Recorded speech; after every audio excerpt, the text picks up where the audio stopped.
Le Siyata Dishmaya Masechet Chulin Daf Kuf Chafchet, nous commençons Kuf Chafzain Amud Bet, 11 lignes avant la fin de la page, Nishreta Behema, Bemai Kamiflige. La Gemara reprend ce que nous avons vu dans la Mishnah, concernant le din d'un morceau de chair ou un membre qui pend de la bête, Bassar Ameduldal. Nous avons vu que bien que la bête est encore vivante et que ce morceau de viande, ce morceau de chair morte, est encore rattaché à la bête, malgré tout on considère que ce morceau de chair est comme détaché et il peut y avoir une tumat ochlim, c'est-à-dire que c'est un sheretz, un reptile mort touche ce morceau de chair, il le rendra impur et ce morceau communiquera l'impureté. Bien qu'une bête vivante ne peut pas devenir impure. Mais ce morceau est considéré comme déjà mort, comme déjà détaché. Bien sûr, dans le cas, comme dit Rashi, où on a pensé à le donner à manger à un non-juif, donc on lui a donné le statut d'un aliment. Mais il faut d'abord que cet aliment mette au contact d'un liquide, tsarich erché. Et nous avons vu que si on a égorgé cette bête, à ce moment-là, le morceau de chair, ce morceau de chair morte, a reçu son ercher, c'est-à-dire le contact avec un liquide, au moment de la shrita de la bête, puisque le sang a coulé au moment de la shrita, et que généralement, le sang qui coule au moment de la shrita, c'est ce qui est le ercher, c'est le contact avec un liquide de toute la bête, et que si ensuite un morceau de viande touche un reptile mort, il sera impur, même s'il n'a pas été au contact ensuite d'un autre liquide, parce que le sang de la shrita est marchir toute la viande de la bête. Est-ce que le sang de la shrita va être marchir même ce morceau de chair morte qui pend à la bête? Ça, c'est une marloquette entre Rabbi Meir et Rabbi Shimon. Donc, comme nous l'avons vu déjà plusieurs fois, une pomme qu'on détache de l'arbre, si un reptile, un sheretz mort touche cette pomme, elle ne deviendra impure que si auparavant elle était au contact d'un liquide. C'est ce qu'on appelle le ercher tum'a. Pour un morceau de viande, le morceau de viande n'a pas besoin de ercher parce qu'il a eu un ercher au moment de la shrita de la bête, le sang qui a coulé au moment de la shrita, c'est le contact avec donc un liquide, qui est le sang, qui est aussi un des 7 liquides, et toute la viande, toute la bête a donc reçu son ercher, elle est apte à devenir impure au contact d'une impureté. La question qui se pose donc dans notre Mishnah et que nous allons développer aujourd'hui, c'est de savoir ce morceau de chair morte qui pend à la bête, est-ce que lui a reçu un ercher, un contact avec un liquide au moment de la shrita de la bête? Est-ce qu'on considère qu'il fait partie aussi de la bête pour le ercher touma ou pas? Et nous avons vu cette marloquette entre Rabbi Meir et Rabbi Shimon. Quelle est la raison de leur marloquette? C'est ce que la Gemara va développer. Bema et Kamiflige demande à la Gemara quelle est leur marloquette. Amar Rava, Bebehema nasit yad la ever Kamiflige. Leur marloquette, c'est que ici nous avons un morceau de viande ou un membre qui pend à la bête.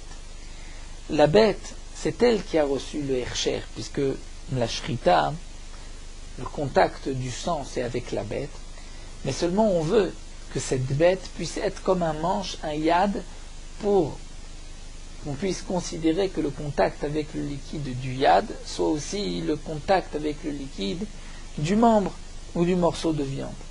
Eh bien, Rava nous explique que la marloquette, c'est est-ce que la bête peut, elle, devenir yad pour un héver? Étant donné que le héver, ce n'est qu'un membre, un petit morceau de chair, est-ce qu'on peut considérer que la bête, qui est l'essentiel, peut être considéré comme juste un manche, un yad? Mar Savar, l'un pense en bemanasit yad la ever. Non, la bête ne peut pas être yad, donc la bête ne peut pas apporter ce ercher tum'a au morceau, au membre. Ou Mar Savar, et l'autre pense que non, bemanasit yad la ever. C'est-à-dire que la bête peut être yad, le manche pour le ever. C'est ce que pense Rabbi Meir. Donc, puisque la bête était au contact du liquide, on considère que ce membre, ce morceau de chair, était aussi au contact du liquide. Ça, c'est ce que Rabba explique. Abaye Amar, Abaye lui dit non. Boches bekatan ven gadol ole imo kamiflige. En vérité, dit Abaye, ce n'est pas parce que la bête est considérée comme yad, le yad, le manche qui amène la touma, qui amène le hercher, parce que, nous dit Rachid, d'après Abaye, il est évident que la bête ne va pas devenir le yad d'un membre. Le membre aurait pu devenir yad de la bête, mais pas la bête du membre. Seulement la raison de Rabbi Meir, c'est parce que Rabbi Meir considère que la bête et ce membre forment un seul morceau. Et leur machloket avec Rabbi Shimon, mais Rabbi Shimon, c'est que c'est que si on attrape ce membre, bien sûr qu'on ne pourra pas tirer toute la bête. Si on attrape une patte de la bête, tu vas tirer toute la bête, mais si on attrape ce membre, il va se détacher. Donc lorsqu'on attrape le petit morceau ven gadol oleimo, et toute la bête ne suit pas, kamifligé, c'est là la machloket. Est-ce que c'est le katan est comme le grand mars, ça va au katan ven gadol oleimo arukamo? L'un pense, puisque lorsque tu attrapes le petit, le grand ne vient pas. Eh bien, arukamo, on dit malgré tout que il est comme le grand, même si lorsque tu vas tirer le petit, il va se détacher, mais étant donné que si tu attrapes le grand, le petit morceau vient aussi, donc il fait partie du grand morceau. Donc puisque sur le grand morceau il y a eu un Hersher Touma au contact du sang au moment de la Shrita, ce Hersher Touma est valable aussi pour le petit morceau, c'est ce que pense Rabbi Meir. Rabbi Shimon dit non, Masavar enokamu, étant donné que si tu attrapes le petit morceau, il va se détacher, il ne va pas tirer le grand morceau, toute la bête, donc ce n'est pas comme la bête. Enokamu. Et la Gemara nous dit, Rabbi Yochanan Saba Boches Bekatan Ben Gadol Oleimo Kamilfi, qui Rabbi Yochanan aussi pense que c'est sur ce point-là que Rabbi Meir et Rabbi Shimon sont en machloket, puisque des Rabbi Yochanan, Rabbi Meir, on voit que Rabbi Yochanan a rapporté une contradiction sur les paroles de Rabbi Meir. D'un côté, Rabbi Yochanan a dit, Mi amar Rabbi Meir Boches Bekatan Ben Gadol Oleimo Arukamo. Est-ce que Rabbi Meir a dit que si tu attrapes un petit morceau et que le gros morceau ne vient pas, malgré tout, on considère qu'il est comme le grand morceau. Et donc, c'est pour cela que lorsque tu attrapes, donc dans ce membre, bien que la bête ne vienne pas, malgré tout, puisque tu attrapes la bête, le membre vient, donc c'est considéré comme un morceau, et donc il y a un Hersher par la bête sur ce morceau. Si c'est ce que pense Rabbi Meir, eh bien dit Rabbi Yochanan, comment est-ce possible que Rabbi Meir pense ainsi? Au milieu, pourtant nous avons une contradiction. C'est marqué Ochel Shenifra, Shenifra Soumeore B'Miktsat. Nous avons un morceau, un ochel, un morceau de, un aliment, Rachid nous explique, un aliment de terouma, shenifra, c'est-à-dire qui s'est brisé, qui s'est cassé en deux, qui s'est coupé en parties, ou meore b'mixat, et il est encore rattaché au morceau. Quel est le din? Rabbi Meir Omerim, Oches Bekatan Vegadol Oleimo, Arukamo. Rabbi Meir dit ici, lorsque tu attrapes le petit morceau qui s'est détaché, et que le reste suit, comme un morceau de pain, le petit morceau de pain et tout le reste du pain suit, alors dans ce cas-là, Rokamo, il sera comme le gros morceau. Et si un Tuvulium a touché un gros morceau, il va rendre pasoul même le petit morceau. Tuvulium, c'est-à-dire un homme impur qui s'est trempé mais qui n'a pas terminé encore sa tahara, sa pureté. Vim lave sinon, Enokamo, il n'est pas comme lui. Donc on voit que Rabbi Meir pense que si le reste de Katan et que le Gadol n'est pas Oleimo, il n'est pas Kamo. Donc Rabbi Yochanan soulève une contradiction. Rabbi Yochanan a dit Mukhlefet Ashita. C'est-à-dire on voit que Rabbi Meir a changé d'avis par rapport à ce qu'il a dit par ailleurs. C'est-à-dire que Rabbi Yochanan dit ici, dans ce cas-là, Rabbi Meir pense que si tu attrapes le petit morceau et que le grand ne vient pas, on ne les considère pas comme un seul morceau. Mais ailleurs, comme nous l'avons vu, Rabbi Meir pense que si, même si tu attrapes le morceau, le gros morceau ne vient pas, tout est considéré comme un morceau. Donc puisqu'on voit que Rabbi Yochanan s'étonne sur Rabbi Meir et dit que ici Rabbi Meir a changé de sa chita, c'est que Rabbi Meir a bien compris que c'est que Rabbi Yochanan a compris que la machloquette entre Rabbi Meir et Rabbi Shimon c'était sur ce point-là. Lorsque tu attrapes ce membre qui pend, puisque tu ne tires pas toute la bête avec, tu ne tiens pas toute la bête, est-ce que dans ce cas-là, on va dire que le petit morceau est comme le gros? Donc Rabbi Meir avait dit que oui, Cherubé Damea. Et Rabbi Yochanan s'étonne que là on voit que c'est différent. Alors la Gemara continue. Donc, nous avons vu que Rabbi Yochanan pense ainsi. Seulement reprenons les paroles de Rabbi Yochanan. Rabbi Yochanan s'étonne Rabbi Meir se contredit, ou Maïkouchéa demande l'agma. Pourquoi? Quelle est la question? Dilma Sha'an el Rabbi Meir ben Tvuliom, Shar Tumot, peut-être qu'il y a une différence entre Tvuliom et Shar Tumot. Ce que Rabbi Meir a permis ici, Mopes de Katan, Vodal Kamou, c'est seulement par rapport au Tvuliom qui a touché la terouma. Comme nous savons qu'un homme était impur, il a touché un reptile mort, il se trempe dans un mikvé, il doit attendre la tombée de la nuit pour se purifier. En attendant, il communique une impureté, mais une impureté qui est plus légère, une touma plus légère. Ici, Rachidi, qui est une touma des Rabbanan, ce n'est pas simple, comme le soulève ici Rabbi Akiva Eger, puisque le Tvuliom, c'est sûr qu'il a une touma des Oraïta Minatora, mais en tout cas, il est évident que c'est une touma qui est plus légère, puisque le Tvuliom ne possède la terouma, alors que les autres tumot, les char tumot, là c'est plus rameau. Peut-être que Rabbi Meir est Mahmir, on va dire là, Rabbi Meir a été Mekel, c'est-à-dire que Rabbi Meir considère que même si tu attrapes le petit morceau, que le gros morceau ne vient pas, donc ce n'est pas considéré comme un seul morceau, ça c'est des coups-là par rapport au Tvuliom, mais par rapport aux autres tumot, il considère que c'est comme un grand morceau. Donc on se pose la question, on s'étonne sur Rabbi Yochanan, pourquoi Rabbi Yochanan rapporte une contradiction? Peut-être qu'on peut faire la différence suivante, et l'Agma répond non. Tanya, Rabbi Omer, Echat Tvuliom, Echat Shar Tumot, l'Agma répond non, puisqu'on voit que Rabbi dit qu'il n'y a pas de différence entre le Tvuliom et les Shar Tumot. Donc s'il n'y a pas de différence, c'est pour cela que Rabbi Yochanan pose la contradiction. La Gemara poursuit, et dit les Rabbi le Sha'anele, les Rabbi Meir Sha'anele. Peut-être que d'après Rabbi, c'est vrai qu'il n'y a pas de différence entre le Tvuliom et les autres Tumot, mais pour Rabbi Meir, il y a une différence. Dans le Tvuliom, on dira que si lorsque tu attrapes le petit morceau, le gros morceau ne suit pas, ne vient pas, c'est là que ce n'est pas comme un morceau, mais dans les autres Tumot, peut-être que si. Amar Rabbi Yoshia dit, Achi Amar Rabbi Yochanan. En vérité, voici ce que Rabbi Yochanan a dit. Il est dit vrai, Rabbi Mukhlef et Ashita. C'est-à-dire que Rabbi Yochanan a dit, d'après Rabbi, qui lui ne fait pas de différence entre Tvuliom et les autres Tumot, eh bien on est obligé de dire que Rabbi Meir ici a changé d'avis. Puisque ailleurs Rabbi Meir pense que lorsque tu tires le petit et que le grand ne vient pas, c'est un seul morceau. Et ici Rabbi Meir dit que ce n'est pas un seul morceau. Donc là la Gemara a terminé avec Rabbi Yochanan. Donc nous avons vu déjà deux manières d'expliquer la machloket dans notre Mishnah. Lorsqu'on a égorgé une bête et au moment de la shrita, le sang qui coule donne donc un Hersher Touma, rend la chair, la viande de la bête, la rend apte à recevoir une impureté. Nous avons vu que la machloket entre Rabbi Meir et Rabbi Shimon, est-ce que ce Hersher est valable aussi pour le morceau de chair morte qui pend à la bête? Rabbi Meir a dit que oui, Rabbi Shimon dit que non. Première manière d'expliquer, nous avons vu, c'était celle de Rabat. Est-ce que la bête peut servir de manche pour amener le Hersher à un membre?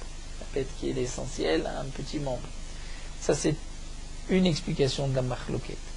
Et Abaye a dit qu'on peut expliquer la machloket, c'est lorsqu'on attrape le petit morceau et que le gros morceau ne suit pas, est-ce que c'est considéré comme un ou pas? Et la Gemara continue, Rava lui va dire, Amar beyesh yad letuma ven yad lehersher kemeflige. L'homme machloket c'est simplement, est-ce que il y a yad letuma et yad lehersher, c'est-à-dire, Rashi nous explique,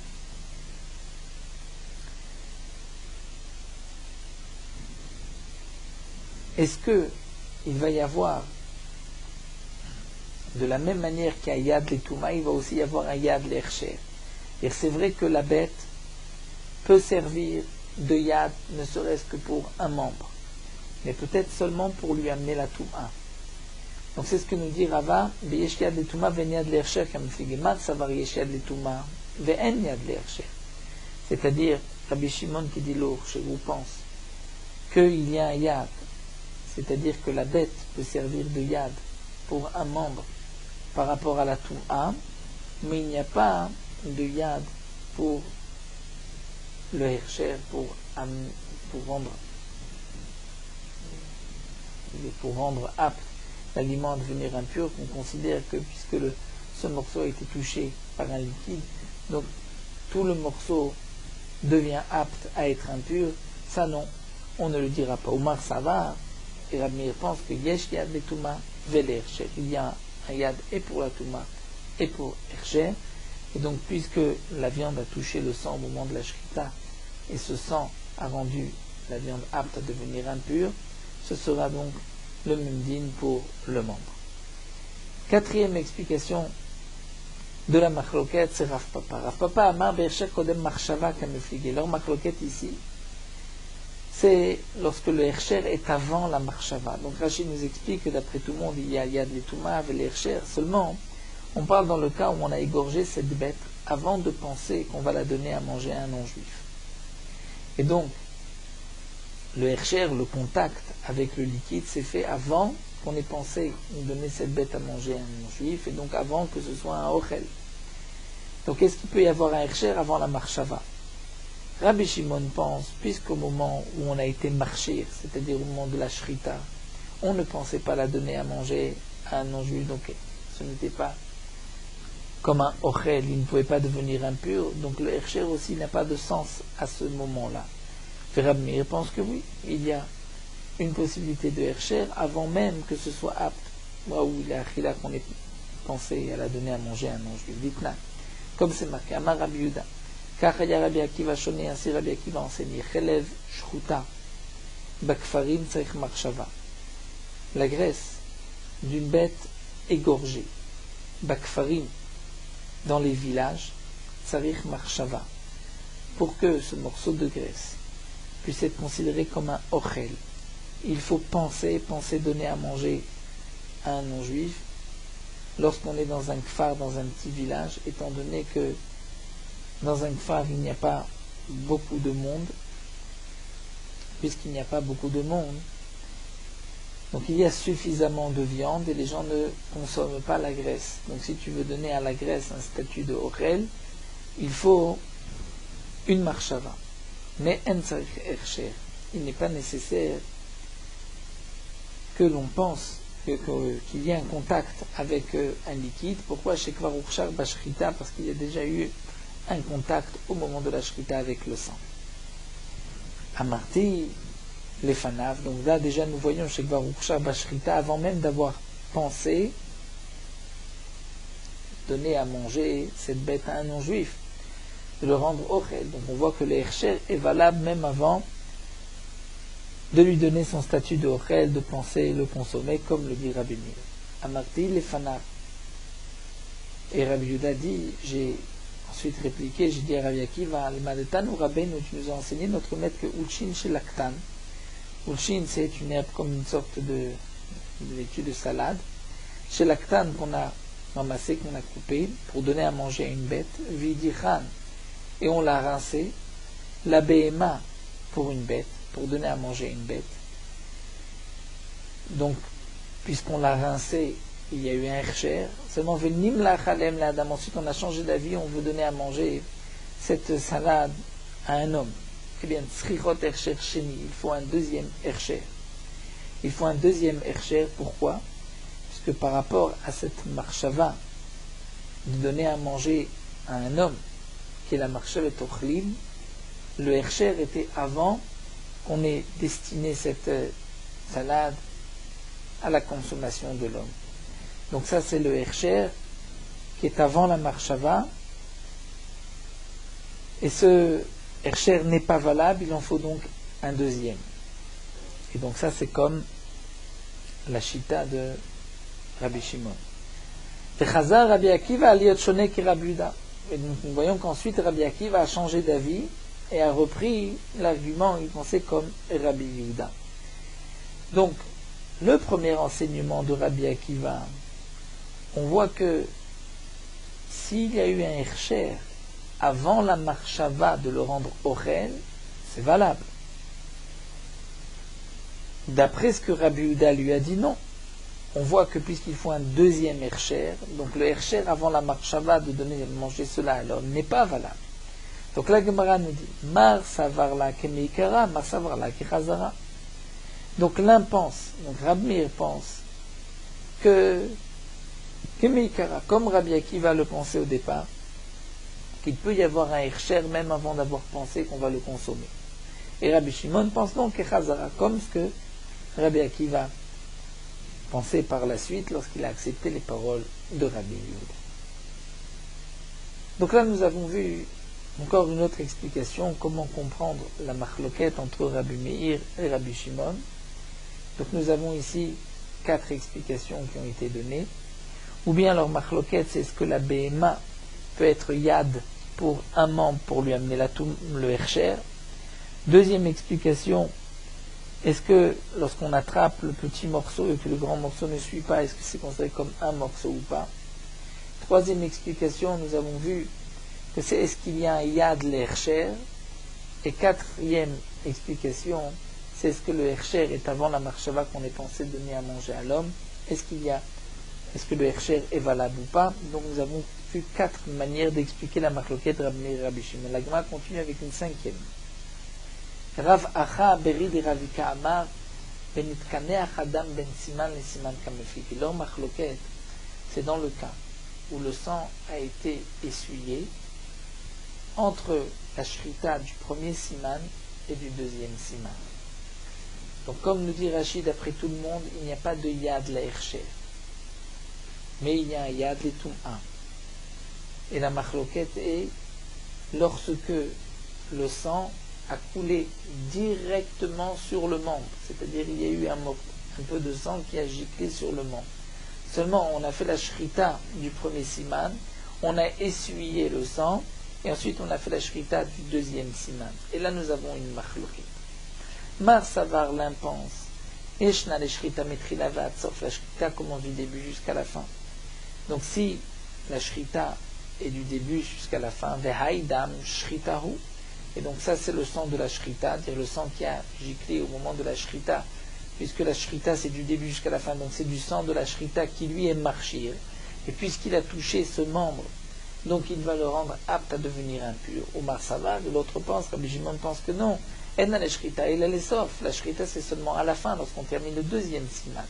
Ve'aïdam makaou, et donc le sang qui a giclé au milieu de la shrita entre un siman et un autre, c'est comme du sang d'une blessure qui n'est pas marchir la viande. Donc c'est pour cela que le morceau de viande n'est pas pour chat. Ravashi Amar, et la Gemara continue une 6e explication. Ravashi dit, Bishrita marcheret velodam kameflige, leur marloquette, c'est est-ce que la shrita est marcheret et pas le sang. C'est-à-dire, nous explique Rashi, on va dire que d'après tout le monde, il y a yad l'hercher, et que ce membre-là a un yad, puisque la BMA peut devenir le yad du membre. Ou bien on va dire comme ce que nous avons vu plus haut, que lorsque tu attrapes le petit morceau et que le gros morceau ne vient pas, malgré tout c'est comme un seul morceau. Seulement on parle ici dans le cas, d'après Ravashi, continue Rachid d'expliquer que le sang a coulé sur un membre et il n'a pas été essuyé. Seulement Rabbi Meir pense que le sang est marchir le morceau de viande, et donc ici, puisqu'il y a eu un contact entre le morceau de viande mort qui pend à la bête et le sang, donc il est hurchar. Seulement Rabbi Shimon dit que non. Rabbi Shimon dit que c'est la shrita qui ne marcherait pas le sang. C'est ce que nous avons vu plus haut d'Afla Medvav, c'est la shrita qui marcherait. Rabbi Shimon pense que lorsqu'on fait la shrita, même si le sang n'a pas coulé, la viande n'a plus besoin d'avoir un contact avec un liquide. Et donc, ce membre-là, puisque la shrita n'a pas d'effet sur lui, puisqu'on ne pourra pas le permettre à la consommation, c'est vrai que ce membre-là n'est plus tamé, tout matnevela, mais on ne pourra pas le manger. Donc puisqu'on ne peut pas le manger, donc il n'a pas eu, ce membre-là n'a pas eu le hercher de la shrita, et donc c'est pour cela que le hurcha.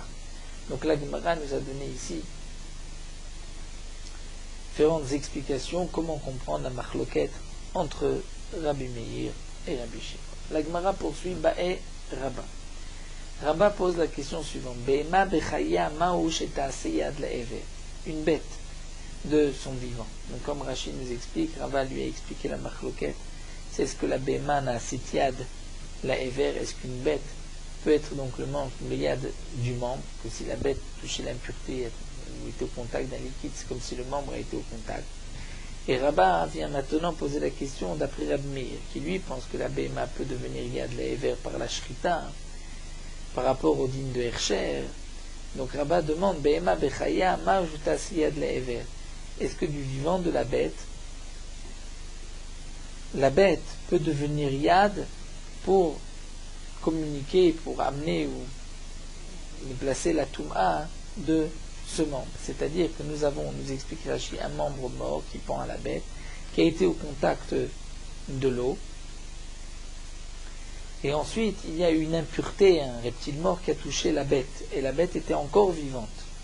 Donc elle, la bête, ne peut pas devenir impure puisqu'elle est vivante, mais peut-être qu'elle peut servir de yad pour le morceau qui est mort, le morceau de chair qui est mort.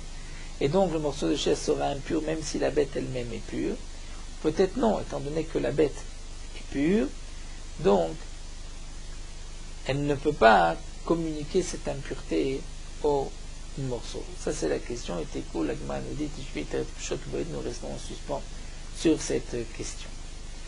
Amar Abaye, Abaye nous enseigne. Are Amrou, nous avons dit, Kishut Shenat'a Be'atzitz. Kishut, c'est-à-dire une courge, Shenat'a, qu'on a planté, Be'atzitz. Kishut, donc une courge, un concombre, une courgette, qu'on a planté dans un pot.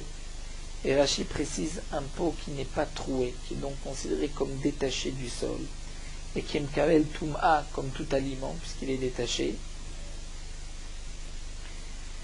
Veigdila, donc la Kishut a grandi, Veyatsa Chutz Hatzitz, et elle est sortie en dehors du Hatzitz. Et bien dans ce cas-là, Tehora, elle est pure. Nous voyons ici de la Gemara que lorsque un légume, une branche sort en dehors du pot, même si cette branche ne touche pas le sol, mais il y a une yénika, c'est-à-dire que la plante va se nourrir de la terre, va vivre de la terre, même si elle ne touche pas la terre. Et donc c'est pour cela que maintenant, toutes les kishut qui se trouvent dans le pot vont être pures. Puisqu'ils sont maintenant, ils vont tous puiser c'est le manche de ce qui sort en dehors du pot, et donc il n'y a plus de tout. Rabbi Shimon pose la question de Chimatiba l'etaher, c'est-à-dire pour quelle raison va-t-on purifier? Et la tameh betumato vetaor betaorato. Rabbi Shimon pense que ce qui est à l'intérieur du pot est impur, puisque c'est comme s'il est détaché, mais ce qui est sorti, puisqu'il absorbe de la terre, maintenant il se nourrit de la terre, il est considéré comme rattaché à la terre, et là effectivement dans ce cas-là, il est tahor, il est pur, puisque de Touma, il y a de Touma que ce qui est détaché de la terre, ce qui est rattaché à la terre, il n'y a pas de Touma. Donc d'après Abaye, ce que Abaye nous dit, c'est que même s'il y a une partie qui est sortie du pot, et par cette partie, la plante donc se nourrit de la terre, on considère que toute la plante et donc tous les légumes de cette plante sont rattachés au sol et sont purs. Rabbi Shimon dit non. Il y a tameh betumato, ataor betaorato. Ce qui est extérieur est taor, puisque c'est rattaché au sol, et ce qui est à l'intérieur est tameh. Et Abaye, là, Abaye va aussi poser la question, Ma'osh et asiyad lechaverta.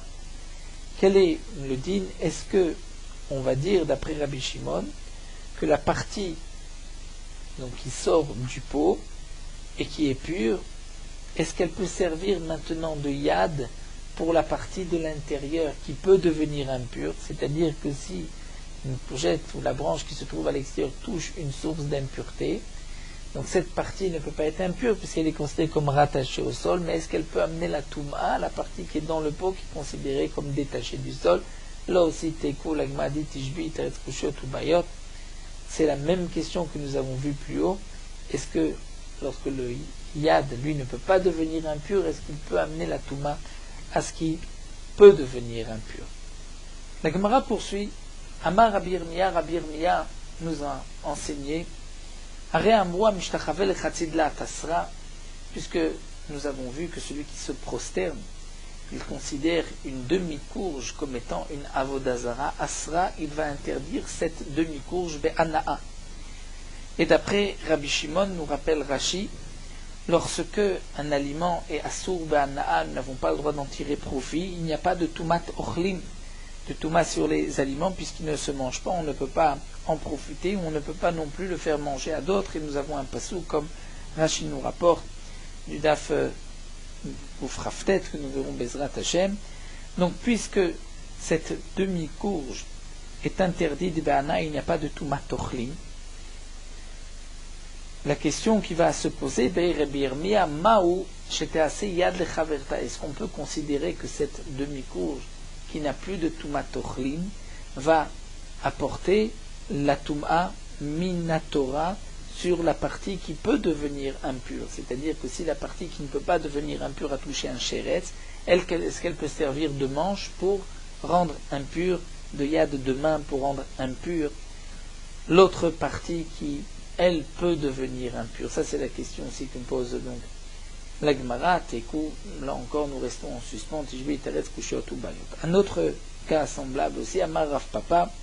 Rav Papa Ndia Amrou, on a enseigné que Yichur Shel Te'ena, c'est-à-dire une branche d'un figuier chez Nifshach, qui s'est détachée de l'arbre, ou Meura Beklipata, mais qui est encore relié par son écorce.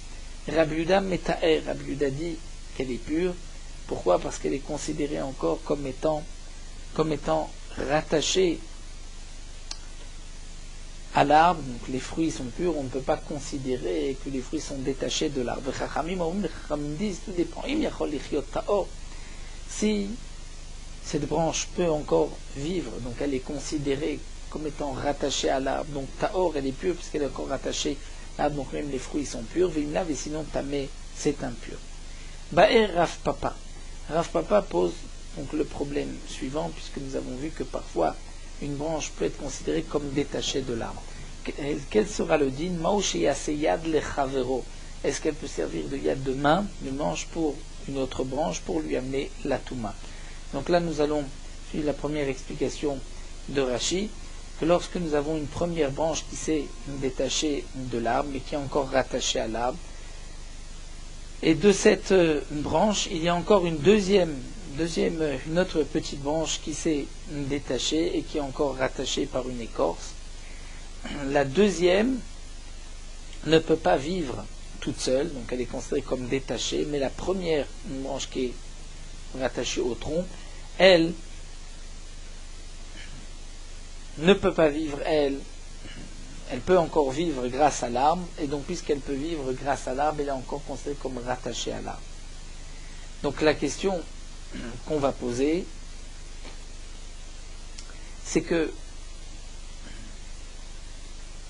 est-ce que la branche qui peut vivre avec l'arbre, donc c'est-à-dire qui est considérée comme étant encore rattachée à l'arbre et qui ne peut pas devenir impure, est-ce qu'elle peut servir de manche si elle a touché la touma pour apporter la touma à cette partie de la branche qui, elle, est considérée comme détachée de l'arbre et comme pouvant recevoir une touma? Et là encore, Tekou, Tishbit, Kushot, cette question reste en suspens. Amar Rabizira apporte un dernier cas. Réamrou, nous avons enseigné une Mishnah dans Negaim, Even chez Bezavit. Et nous savons le din d'une pierre dans une maison qui a une tache de lèpre. Le din est que s'il y a une tache de lèpre, donc le Kohen va vérifier la tache. Si c'est effectivement de la lèpre, on devra prendre cette pierre, la briser, l'enlever du mur. L'enlever du mur, elle restera impure. Mais lorsque nous avons ici Even chez Bezavit, c'est-à-dire que nous avons un mur qui est mitoyen, qui sert à deux maisons, et il y a donc deux rangées de pierres tout au long du mur, une rangée pour la maison de gauche, l'autre pour la maison de droite. Mais dans les coins, ils avaient l'habitude de mettre en bas une pierre qui était large comme l'épaisseur de tout le mur et qui servait donc cette pierre pour la maison de gauche et la maison de droite. Si d'un côté cette pierre avait une tache de lèpre, elle est donc impure. Donc nous avons vu que chez Choletz, cette coula, lorsqu'on doit enlever la pierre, on enlève toute la pierre. C'est ce qui est le din, donc il y a un din après la semaine où le Kohen a fermé la maison de Mesguer pour voir quelle va être l'évolution. C'est marqué qu'on enlevait les pierres. Donc lorsqu'on enlève toute la pierre. Mais chez nos têtes, si ensuite donc la tache de lait persiste et qu'il faut casser et enlever la pierre, à ce moment-là, il va casser juste la moitié de la pierre, notet et shelo, puisque, comme dit Rashi, une fois c'est marqué Ratso et Avanim, une fois c'est marqué Even, donc Even c'est la pierre telle qu'elle est, donc il va casser la pierre en deux, de manière Shel Chavero, il laisse l'autre partie qui est de la maison de son prochain. Donc là encore pose Rabbi Zira une question, Boy Rabbi Zira, Maou, quel sera le din, Sheta Seyad le Chaverta, cette grande pierre qui, d'un côté, est impure, puisqu'il y a une tache de lèpre, est-ce qu'elle peut amener la Touma, étant donné que lorsqu'il y a une pierre avec une tache de lèpre, tout ce qui se trouve dans la maison est impur, lorsque la maison donc est mukhlat, comme un metzora mukhlat, le prénom a décidé que cette maison est impure, c'est une tache de lèpre, à ce moment-là, est-ce qu'on peut dire que cette partie de la pierre va amener la Touma de l'autre côté de la maison? Et donc, comme Rachid nous l'explique, est-ce que la partie pure de la pierre peut servir de yad, de manche, de main, pour amener la Touma qui se trouve de l'autre côté? Donc est-ce que cette partie va servir de yad pour amener la Touma et rendre impure toute la maison? Là encore, écoute, Ishbi, Taretz, Kushet, Ubayot, la Gemara reste en suspens. Donc lorsque nous avons la moitié d'une pierre, quelle sera le din? On continue avec ce que nous avons vu dans la Mishnah. Nous avons vu que lorsqu'il y a un morceau de chair, un morceau d'un membre d'une bête qui pend à la bête, un morceau mort, si la bête est morte, alors la Mishnah nous a enseigné que le membre, puisqu'au moment de la mort, Rachid nous avait expliqué, Mita Osan Nipul, comme l'a vu l'Agma, c'est comme si ce morceau est tombé au moment de la mort de la bête, donc ce morceau n'est pas Nevela. Puisqu'il n'est pas Nevela, il ne communiquera pas une Toumat Nevela. Mais il est considéré comme Ever Minachai, comme s'il avait été détaché d'une bête vivante.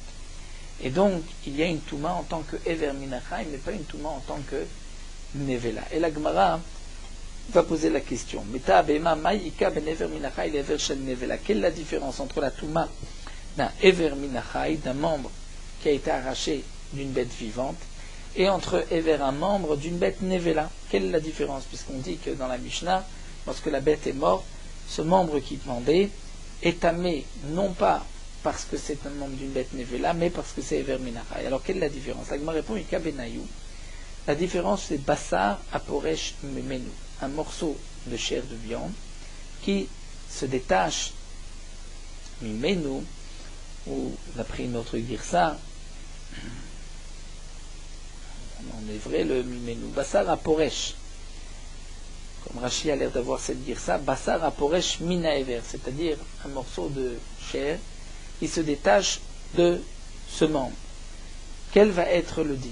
Deilu Bassar Aporesh Me'ever Minachai lo metame, parce que un morceau de chair qui se détache d'un membre de Ever Minachai n'est pas métamé, puisque, comme Rashi nous le rapporte ici, il faut pour que le Ever Minachai soit tamé, qu'il y ait de l'os, des tendons et de la chair. Donc, un morceau de chair qui se détache Minachai,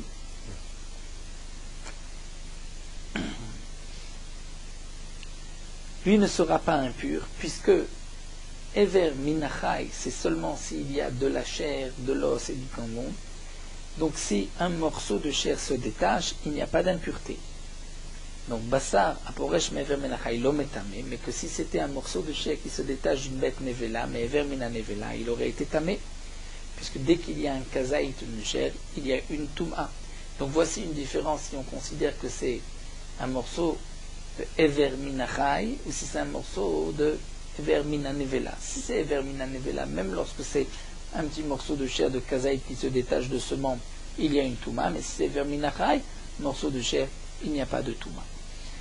Alors la Gemara continue, Ever Minachai de Metame Maikra. D'où est-ce que nous savons que Ever Minachai, que si c'est le membre qu'on a arraché d'une bête vivante, qu'il y a une impureté? D'où est-ce que nous savons ce din-là?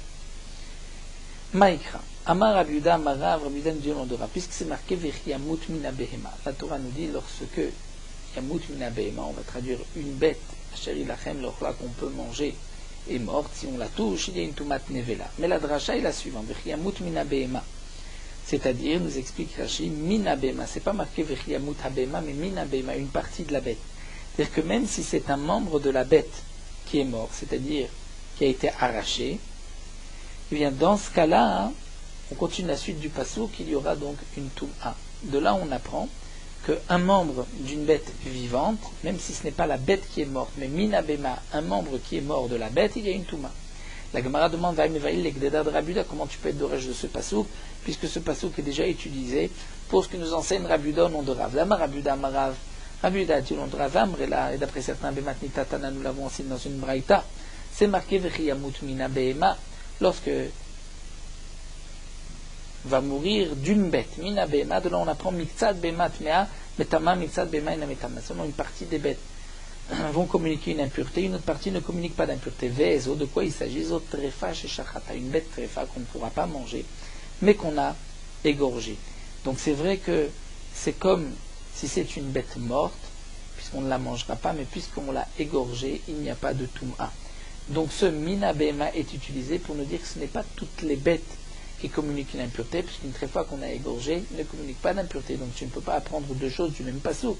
Est-ce qu'on va apprendre que Ever Minachai c'est tamé, ou qu'une tréfa qu'on a égorgée n'est pas tamé? Alors la Gemara répond, on peut apprendre les deux. Pourquoi? Parce que Im Ken Lertov Rachamana Behema, si vraiment la Torah vous nous enseigne que ce din-là, alors la Torah aurait pu marquer Mi Behema, ou comme nous avons une girsa Meha Behema. Et donc pourquoi la Torah dit Minha Behema, Maï Minha Behema, Shma Mina Tarte, pour nous enseigner donc deux din. Un din que une bête tréfa n'a pas de toum'a si elle a été égorgée. Et deuxième digne, que si on a pris un morceau de cette bête vivante, il y a une toum'a de bassar, de Ever Minachai. La Gemara continue, Iachi, si c'est ainsi, Afilou bassar nami. Si c'est ainsi, on apprend de ce pasouk, puisque c'est marqué min ha-behema. Donc, mais ha-behema, on aurait pu apprendre que dès qu'il y a une partie de la bête qui est morte, donc un membre qui s'est détaché, on va dire qu'il y a une toum'a. Si c'est ainsi, même un morceau de chair qui s'est détaché de cette bête, il devrait y avoir aussi une toum'a. Donc pourquoi on ne dirait pas que même un morceau de chair, un morceau de viande? Règlement répond, l'osal kadata, pourquoi je ne dis pas ainsi? Netanya, parce que c'est marqué dans la braïta. Est-ce qu'un morceau de viande qui se détache d'une bête vivante sera impur? Talmudloma, la Torah dit non, c'est-à-dire lorsqu'est mort mina behema d'une bête.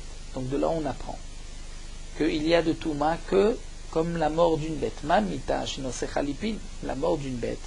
Enosechalipin, c'est-à-dire que si la bête est morte, elle ne redeviendra pas comme elle était auparavant.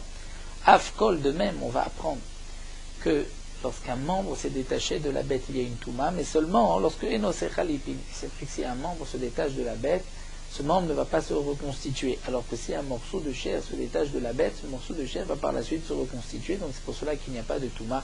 Div Rabbi Yossé, ce sont les portes de Rabbi Yossé. Nous l'apprenons donc de ce passouk. Rabbi Akiva lui dit, on l'apprend d'une autre manière. C'est marqué Behema, une bête. Donc je vais dire Ma Behema, il faut qu'il y ait Gidim Vatsamot, des os et des tendons. Alors Afkol, Gidim Vatsamot de même. Dans quel cas il y a une touma pour un membre qui s'est détaché de la bête, une chose de partie de la bête, seulement s'il y a du tendon et de l'os. Mais si c'est juste un morceau de viande, il n'y a pas de touma. Rabbi Omer, Rabbi lui dit, Behema, puisque c'est marqué Behema, donc on apprend une partie de la bête comme la bête. Ma Behema bassar gidim ve'atzamot, de la même manière qu'une bête, il y a et de la chair, et des tendons, et des os. Afkol bassar gidim ve'atzamot, lorsque c'est un morceau de la bête qui contient un bassar gidim ve'atzamot, c'est là qu'il y a une touma.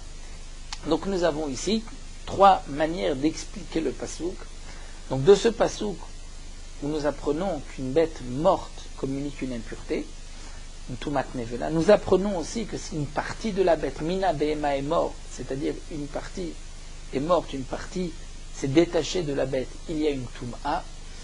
Donc il y a trois manières de comprendre, ou bien seulement une partie qui ne se reconstitue pas, ou bien une partie où il y a os et tendons, ou bien une partie où il y a chair, os et tendons. Alors la Gemara va expliquer Maïka ben Rebi et Rabbi Akiva, quelle est la différence entre Rebi et Rabbi Akiva. Rabbi qui a dit de la chair, Passar, Gidim Batsamot, Rabbi Akiva qui a juste dit Gidim Batsamot. La Gemara répond Ika benayo Arkuva. Arkuva, donc c'est une partie du pied où il n'y a pas de chair, qui se vend généralement avec la tête, donc la partie inférieure du pied de la bête. Donc d'après Rabbi Akiva, c'est un membre, puisqu'il y a de l'os et des tendons, alors que d'après Rebi, puisqu'il n'y a pas de chair dans cette partie du pied, c'est juste la fin du muscle, donc les tendons, dans ce cas-là, il n'y a pas de Toum'a. Ben Rabbi Akiva et Rabbi Sagli, entre Rabbi Akiva et Rabbi Sagli qui a dit une partie qui Eno Sechalipin qui ne se reproduit pas, Maïka, Benayou, quelle est la différence? Amar Papa Kulia Veniv Sfataim. Si c'est Kulia le rein, ou Niv Sfataim, ou les lèvres, Ika Benayou. À cet endroit-là, comme dit Rashi, Eno Sechalipin, c'est-à-dire que si on prend le rein ou si on prend la lèvre, ça ne se reproduira pas. Il n'y a pas non plus d'os à cet endroit-là, donc d'après Rabbi Yossi, c'est considéré comme un membre, et donc il y a une Touma, alors que d'après Rabbi Akiva, puisqu'il n'y a pas d'os, ce n'est pas un membre, il n'y a pas de Touma. Tanena Megabe Shratzim, la Gemara poursuit à propos des Shratzim, des reptiles morts. Nous avons aussi appris Kaïgavna dans le même sens, puisque nous avons vu chose de semblable. Nous avons vu Yachol Basar Aporesh Mina Shratzim Yeh Tameh. La Braïta pose la question, est-ce que un peu de chair, de la viande qui se détache d'un chéretz, d'un reptile mort, est-ce qu'il aura aussi une toum'a, donc si le reptile était encore vivant lorsque ce morceau de chair s'est détaché de lui, de la même manière que le reptile mort, il y a une toum'a, peut-être qu'un morceau qui s'est détaché du vivant du reptile, il y a aussi tamé. Est-ce que Ever Minacha et du reptile est tamé? Tamoudoma, la Torah a dit Bemotam. La Torah dit que si on touche le chéret lorsqu'il est mort, donc on va dire Mamitashna Sechalipin, seulement une partie qui ressemble à la mort. De la même manière que la mort, Sechalipin, ça ne se reconstitue pas, ça ne revient pas.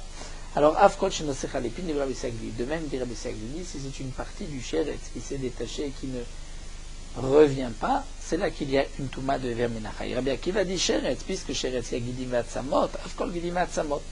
Il faut qu'il y ait un tendon et os pour que ce soit un membre qui soit tamé. Et Rabbi dit Sheretz Mashret Basar Gidim Vatsamot, Afko Basar Gidim Vatsamot. Donc là on retrouve encore une fois la même machloket, Rabbi Yossi Akili, Rabbi Akiva et Rabbi. On va expliquer cette fois-ci Ben Rabbi et Rabbi Akiva, quelle est la différence Kabenayu Arkuva. Entre Rabbi et Rabbi Akiva, il y a la Arkuva. C'est que dans la Arkuva, aussi une partie du pied du chéretz, où il y a des os, des tendons, mais il n'y a pas de chair. Donc d'après Rabbi Akiva, il y a une toum'a. D'après Rabbi, puisqu'il n'y a pas de chair, il n'y a pas de toum'a dans ce verbe Menachai. Maintenant, Ben Rabbi Akiva, Rabbi Sagli, Limaïka Benayou. Marav Papa, Kulia Venif Sfataim Ika Benayou. Là aussi, on dira pour le chéretz, le rein, Nif Sfataim, c'est là la différence, puisqu'il n'y a pas d'os à cet endroit-là, et il n'y a pas. Donc d'après Rabbi Akiva, ce n'est pas un membre, il n'y a pas de touma, mais d'après Rabbi Sagli, puisque ça ne reviendra pas si on enlève la lèvre ou si on enlève le rein, donc là il y a une touma. Vetzricha. Donc là nous avons appris qu'il n'y a de touma pour un ever minachai d'une bête et pour un sheretz, ever minasheretz, il y a, si c'était minachai, il y a une touma, seulement si c'est un membre, mais pas si c'est un morceau de chair. Et la Gemara nous dit Vetzricha, nous avons besoin d'apprendre ce din-là dans ces deux endroits. Diashminan Behema, si on nous avance juste le din de la bête, que c'est seulement Ever et pas un morceau de chair, Inutama, j'aurais pu dire de l'Ometamechaïn. Pourquoi le morceau de chair, lui, n'a pas de Touma Basar Minachai? Parce que Mishum de l'Ometame Beka Adasha. Parce que la bête n'a pas de Touma lorsqu'il y a le volume, comme une lentille. Aval Sheretz de Metame Beka Adasha, mais le reptile mort où il y a une Touma Beka Adasha, le volume d'une lentille, et mal et tamé mechaim, j'aurais pu dire que Basar Minachai est même tamé du vivant de la bête. lorsqu'on l'a arraché. Si on nous avait dit le din de Sheretz, j'aurais pu dire le Sheretz, il n'y a pas de Touma si on porte et on ne touche pas. Donc c'est pour cela que l'homme est Mechaim, pour un morceau de chair, il n'y a pas de Touma si on l'a arraché. Aval Behemad, Metamev Massa, et Matan Mechaim. Mais une bête, qu'il y a une Touma Bemassa lorsqu'on porte la bête, peut-être que même le Bassar, Min Chai, va être tamé du vivant de la bête. Donc Tzricha, j'ai besoin des deux psukim pour me dire que non seulement un membre, mais pas un morceau de chair. Nous allons nous arrêter ici à Tanoura Banan. Terminons sur Meorot Halacha, Daf Kuf Chaf Chet, et nous allons commencer des dinim des aliments parvé neutres. Donc il y a beaucoup de questions concernant le din de Bassar Bechalav lorsque on utilise un keli pour préparer des aliments. Donc un keli de lait pour préparer un aliment qu'on mangera dans une seuda de viande, même si les aliments sont neutres. Mais parfois il peut y avoir une interdiction de Bassar Bechalav, ou le contraire aussi, on utilise un keli, un ustensile viande, pour des aliments neutres, mais pour un repas de lait. Donc, lorsqu'on fait cuire des légumes ou des pâtes dans une casserole viande, même si cette casserole est propre,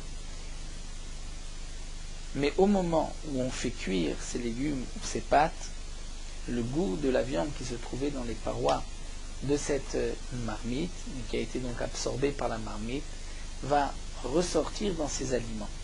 Donc la question est de savoir, est-ce que ces aliments, ces pâtes ou ces légumes, qui sont donc parvés, mais qui ont reçu le goût de la viande, est-ce qu'on pourra les manger avec du lait, avec du fromage, avec un plat de lait. Donc lorsqu'on fait cuire aussi des légumes dans une marmite de lait, même si la casserole était propre, donc au moment où on fait cuire ces légumes, le goût de lait de la marmite va pénétrer dans le légume.